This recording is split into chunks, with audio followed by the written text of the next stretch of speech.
let's say I'm hanging out with my buddies one night and we realize that there's a huge opportunity in selling socks online. Socks online. And so we decide to start a company. So the first thing we would do is we would write a business plan and say, you know what, in this business plan writing process, this is all we've all contributed to it individually. So we'll all be equal shareholders. Let's say there's 5 of us friends. So the first thing we want to do is we want to start you could do it in different orders. You could just write up a business plan or you could start the corporation. But we'll just assume that we start a corporation.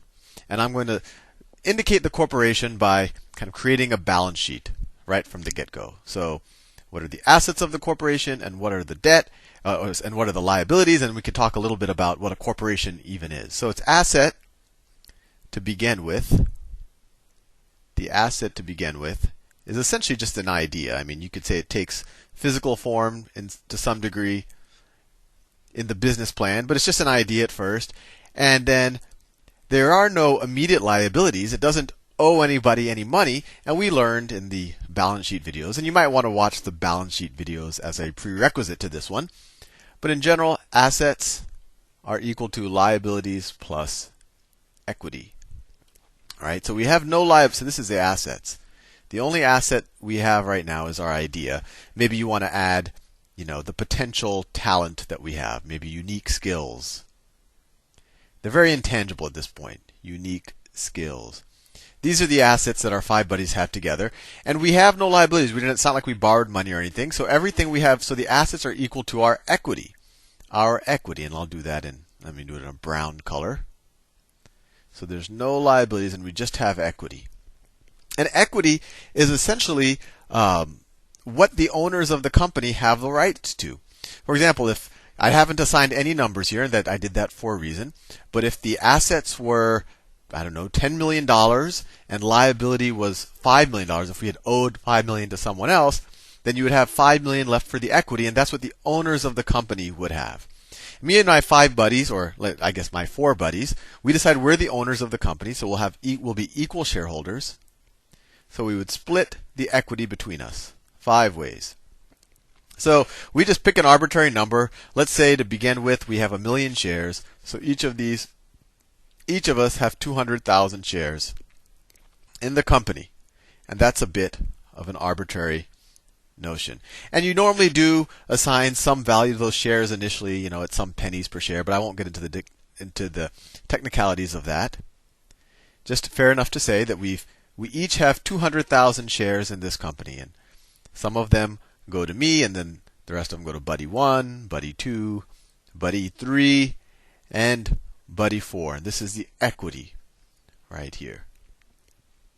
Right? And there's a total of 1 million shares outstanding. 1 million shares outstanding.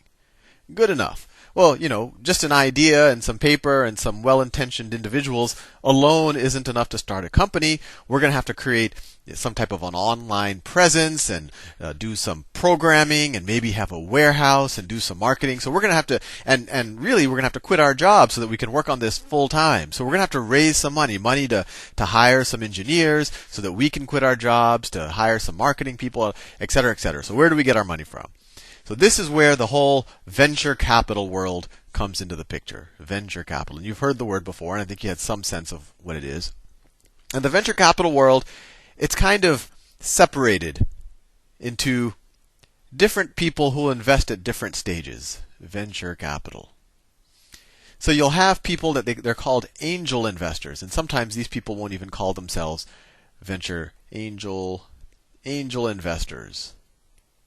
Angel investors. And these are the guys that are kind of these, I don't want to stereotype it, but they'll be kind of like the old guys who made it big in the 80s and now they're sitting on billions of dollars and they want to participate in the neat, fun ideas that young guys like me and my friends think of. And so, they're kind of like your rich uncle says, oh, that's a great idea. I'll throw some money behind that. And they usually invest at a very early stage. So those are probably the people we would go to initially. And then we'll talk to the people after that, the other types of venture capitalists. But in general, these things, venture capital can mean a lot of things, but it means someone who's going to give you money. They're going to take a stake in your company and hope that give you enough money to kind of get your venture going, to kind of start your business. So let's say we go to an angel investor And we say, hey, angel investor, don't you think this is a great idea? We're going to sell socks online. Socks are something people run out of every week. We can even do subscriptions for socks. You get 10 pairs a month, et cetera, et cetera. You can give them as gifts, all of these lovely things. And, the first 9 guys slam their doors out of face. They think our business plan is stupid. But the 10th guy says, hey, that's interesting. So we enter into negotiations. And he's like, you know what? I'm going to invest, but we have to figure out what I'm going to get in exchange for investing in your company. How much of your company I'm going to get. And so this leads to a process of valuation. So let's say we need $5 million from the angel investor to get started, right?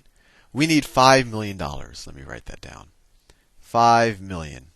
That's what we say we need, and that's what the angel investor says that he's willing to give us, because he agrees. $5 million, that's enough for us to quit our jobs, and then we could all take salaries, for some time. We could hire a bunch of people. We can rent office spaces and do everything you need to do to start a company. And $5 million will support that for, a year or two. Depending on how many expenses we have. But the question is, what does he get for that $5 million? So in order to come to that conclusion, you have to determine what we have before he came to the picture worth, right? Notice, when I did this balance sheet, I didn't even write what these assets are worth. What is this worth? And this value, this is called in general, whenever you're valuing anything, it's called a valuation. Valuation. And since we want to know what this is worth, this is before we got any kind of money from investors, this would be called a pre-money valuation. Pre-money valuation. And I'll show you why that matters in a second. Because if us and this angel investor agree that our assets before we go to them are worth $5 million. So if we agree that they're worth $5 million, let me draw that. So what color was I doing that in? It was in yellow. So if we agree, let me draw it a little bit smaller. So essentially it's just an idea. And then we have the shares, 1 million shares. Of that million, I have 200,000, right? The rest, other 800,000 are with my friends. These are 1 million shares total, or shares outstanding. So if this idea, we agree with the angel investor, if we agree that this is worth $5 million, if we agree that this is worth $5 million, so everything we have today is worth $5 million, then when he gives us another $5 million, that's an asset, right? We'll have $5 million in cash. So he'll give us another $5 million. He'll essentially get 50% of the company. He'll get all of these shares up here. Now, how does that work out? Well, if you think about it, this is the post money company, right? So let's think about it a couple ways. If this is $5 million, that's the idea. What is the $5 million worth? And that's not a trick question. It's worth $5 million, right? It's worth $5 million. So what is the post-money valuation?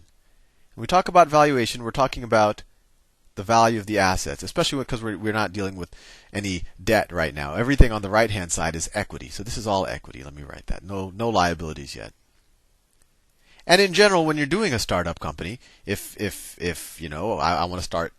want to start socksonline.com and I go into my local bank and say, hey, give me a loan, they're just going to turn me away. Because if you have a venture that really doesn't exist yet and has no cash flow, they know that you're not going to pay the interest on the debt, so you're not going to even be able to raise debt until you're a more mature company, or until maybe you could post some collateral, and I'll talk more about that. Maybe you could say, hey, I'll use my house. If I don't pay the debt, you can take my house or something like that. But for the most part, we don't want to do that.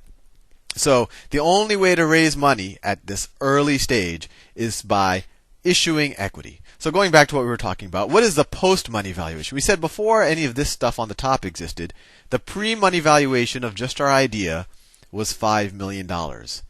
Now, the angel investor, if we value this at $5 million, he'll give us $5 million more. What is the total value of all of the assets now? Well, if we said this was $5 million, that's just something we agreed with. This is worth $5 million. So the combined assets, if you believe that this is worth $5 million, is now $10 million, right?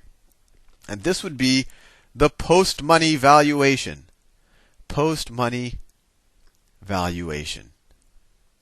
And if you think about it, if you think about the company in this form right now, me and my buddies, we've contributed half of the value of the company, and this rich guy, he's contributed the other half of the company. So it makes sense that he has 50% of the company. So how is that going to work? Well, I don't give away any of my shares, and neither are any of my friends. They're all going to keep their shares. So let's see, we had 5 chunks of $200,000 that went 200,000 shares that went to each of us. All right, that was buddy 1, 2, 3, 4. What we'll do is we'll actually issue another 1,000,000 shares and give it to this rich dude. So this is another 1,000,000 shares. So as a company board, you can actually authorize to create shares, and that's what we did. And we essentially sold those shares for $5 million. So now instead of having 1,000,000 shares, you have 2,000,000 shares. So something interesting here, and some people often talk about the notion of dilution, right? Because before I had 200,000 out of 1,000,000 shares. So before I had 20% of the company, and now what do I have? Well, we've essentially doubled the share count, so now I only have 10% of the company. So some people says, oh, you know what, my share of the company got diluted. But it really isn't the case, because the company has gotten all this cash. Right? I now own 10% of something that's twice as valuable as opposed to 20% of something that's half as valuable. If you really believe that, then this was no change, right? I now own 10% of 10 million, which in theory should be worth $1 million. Before I owned 20% of 5 million, which was also worth $1 million. So if you believe these valuations, I'm neutral, and we're going to put this $5 million to work. And actually, let me take a step. Actually, now I just realized I'm out of time. Let me continue this in the next video.